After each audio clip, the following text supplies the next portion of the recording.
ಬಿಸ್ಮಿಲ್ಲಾಹಿರ್ ರಹ್ಮಾನಿರ್ ರಹೀಮ್. ಪರಮದಯಾಮಯನೂ ಕರುಣಾನಿಧಿಯೂ ಆದ ಅಲ್ಲಾಹನ ನಾಮದಿಂದ. ಇದಾ ಜಾಅಕಲ್ ಮುನಾಫಿಕೂನ ಕಾಲೂ ನಶ್ಹದು ಇನ್ನಕ ಲರಸೂಲುಲ್ಲಾಹ್ ವಲ್ಲಾಹು ಯಅಲಮು ಇನ್ನಕ ಲರಸೂಲುಹು ವಲ್ಲಾಹು ಯಶ್ಹದು ಇನ್ನಲ್ ಮುನಾಫಿಕೀನ ಲಕಾದಿಬೂನ್. ಸಂದೇಶವಾಹಕರೇ, ಕಪಟ ವಿಶ್ವಾಸಿಗಳು ನಿಮ್ಮ ಬಳಿಗೆ ಬಂದಾಗ ತಾವು ಖಂಡಿತ ಅಲ್ಲಾಹನ ಸಂದೇಶವಾಹಕರೆಂದು ನಾವು ಸಾಕ್ಷ್ಯ ವಹಿಸುತ್ತೇವೆ ಎಂದು ಹೇಳುತ್ತಾರೆ. ನೀವು ಖಂಡಿತವಾಗಿಯೂ ಅಲ್ಲಾಹನ ಸಂದೇಶವಾಹಕರೆಂದು ಅಲ್ಲಾಹನಿಗೆ ತಿಳಿದಿದೆ. ಆದರೆ ಈ ಕಪಟ ವಿಶ್ವಾಸಿಗಳು ಮಹಾ ಸುಳ್ಳುಗಾರರೆಂದು ಅಲ್ಲಾಹನು ಸಾಕ್ಷ್ಯ ವಹಿಸುತ್ತಾನೆ. ಇತ್ತಖದೂ ಐಮಾನಹುಂ ಜುನ್ನತನ್ ಫಸದ್ದೂ ಅನ್ ಸಬೀಲಿಲ್ಲಾಹ್ ಇನ್ನಹುಂ ಸಾಅ ಮಾ ಕಾನೂ ಯಅಮಲೂನ್. ಇವರು ತಮ್ಮ ಪ್ರತಿಜ್ಞೆಗಳನ್ನು ಗುರಾಣಿಗಳಾಗಿ ಮಾಡಿಕೊಂಡಿದ್ದಾರೆ. ಈ ರೀತಿಯಲ್ಲಿ ಇವರು ಸ್ವತಃ ಅಲ್ಲಾಹನ ಮಾರ್ಗದಿಂದ ತಡೆದು ನಿಲ್ಲುತ್ತಾರೆ ಮತ್ತು ಇತರರನ್ನು ತಡೆಯುತ್ತಾರೆ. ಇವರು ಮಾಡುತ್ತಿರುವ ಕೃತ್ಯಗಳು ಎಷ್ಟು ಕೆಟ್ಟವು. ذلك بأنهم آمنوا ثم كفروا فطبع على قلوبهم فهم لا يفقهون. ಇವರು ಸತ್ಯದ ಮೇಲೆ ವಿಶ್ವಾಸವಿರಿಸಿ ಆ ಬಳಿಕ ನಿರಾಕರಿಸಿದ್ದರಿಂದ ಹೀಗೆಲ್ಲ ಆಯಿತು. ಆದುದರಿಂದ ಇವರ ಹೃದಯಗಳಿಗೆ ಮುದ್ರೆ ಹಾಕಿ ಬಿಡಲಾಯಿತು. ಇನ್ನು ಇವರು ಏನನ್ನೂ ಗ್ರಹಿಸುವುದಿಲ್ಲ. وَإِذَا رَأَيْتَهُمْ تُعْجِبُكَ أَجْسَامُهُمْ وَإِنْ يَقُولُوا تَسْمَعْ لِقَوْلِهِمْ كَأَنَّهُمْ خُشُبٌ مُّسَنَّدَةٌ يَحْسَبُونَ كُلَّ صَيْحَةٍ عَلَيْهِمْ هم العدو فاحذرهم قاتلهم الله أنى يؤفكون. ಇವರನ್ನು ನೋಡಿದರೆ ನಿಮಗೆ ಇವರ ಶರೀರವು ಬಹಳ ವೈಭವಪೂರ್ಣವಾಗಿ ಕಾಣಿಸುವುದು. ಇವರು ಮಾತನಾಡಿದರೆ ನೀವು ಇವರ ಮಾತನ್ನು ಕೇಳುತ್ತಲೇ ಇದ್ದು ಬಿಡುವಿರಿ. ಆದರೆ ವಾಸ್ತವದಲ್ಲಿ ಇವರು ಗೋಡೆಗೆ ಒರಗಿಸಲ್ಪಟ್ಟಿರುವ ಮರದ ಕೊರಡುಗಳಂತಿದ್ದಾರೆ. ಇವರು ಪ್ರತಿಯೊಂದು ಉಚ್ಚ ಸ್ವರವನ್ನು ತಮ್ಮ ವಿರುದ್ಧವೆಂದು ಭಾವಿಸುತ್ತಾರೆ. ಇವರು ಅಪ್ಪಟ ಶತ್ರುಗಳು. ಇವರ ಬಗ್ಗೆ ಎಚ್ಚರವಾಗಿರಿ. ಇವರ ಮೇಲೆ ಅಲ್ಲಾಹನ ಶಾಪವಿದೆ. ಇವರು ಎಲ್ಲಿ ಅಲೆದಾಡಿಸಲ್ಪಡುತ್ತಿದ್ದಾರೆ.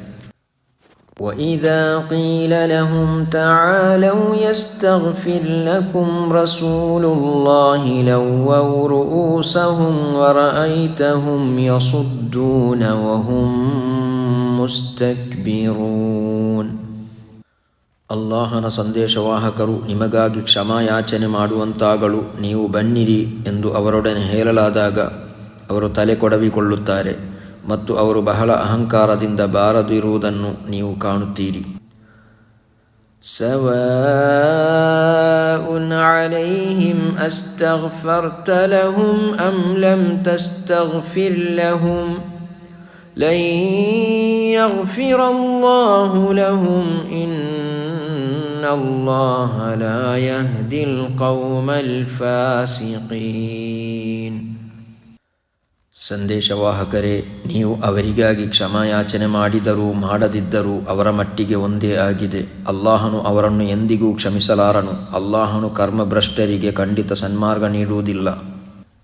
هم الذين يقولون لا تنفقوا على من عند رسول الله حتى ينفضوا ولله خزائن السماوات والأرض ولكن المنافقين لا يفقهون.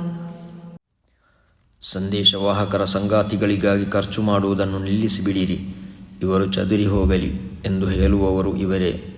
ವಸ್ತುತಃ ಭೂಮಿ ಆಕಾಶಗಳ ಭಂಡಾರಗಳ ಒಡೆತನ ಅಲ್ಲಾಹನ ಕೈಯಲ್ಲಿದೆ.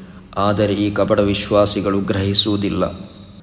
يقولون لئن رجعنا إلى المدينة ليخرجن الأعز منها الأذل وَلِلَّهِ الْعِزَّةُ وَلِرَسُولِهِ وَلِلْمُؤْمِنِينَ وَلَكِنَّ الْمُنَافِقِينَ لَا يَعْلَمُونَ.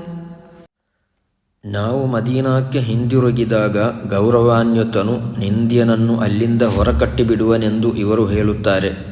ವಾಸ್ತವದಲ್ಲಿ ಗೌರವವಂತೂ ಅಲ್ಲಾಹ್, ಅವನ ಸಂದೇಶವಾಹಕರು ಮತ್ತು ಸತ್ಯವಿಶ್ವಾಸಿಗಳಿಗಾಗಿಯೇ ಇದೆ. ಆದರೆ ಈ ಕಪಟ ವಿಶ್ವಾಸಿಗಳು ತಿಳಿಯುವುದಿಲ್ಲ.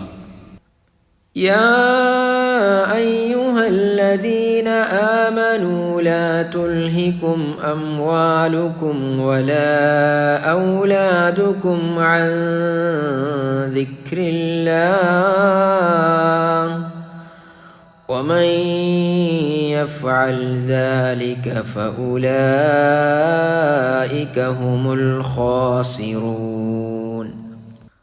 ಸತ್ಯವಿಶ್ವಾಸಿಗಳೇ, ನಿಮ್ಮ ಸಂಪತ್ತು ಮತ್ತು ನಿಮ್ಮ ಸಂತಾನಗಳು ನಿಮ್ಮನ್ನು ಅಲ್ಲಾಹನ ಸ್ಮರಣೆಯಿಂದ ಅಲಕ್ಷ್ಯಗೊಳಿಸದಿರಲಿ. ಹೀಗೆ ಮಾಡುವವರೇ ನಷ್ಟ ಅನುಭವಿಸುವವರು. وأنفقوا مما رزقناكم من قبل أن يأتي أحدكم الموت فيقول رب لولا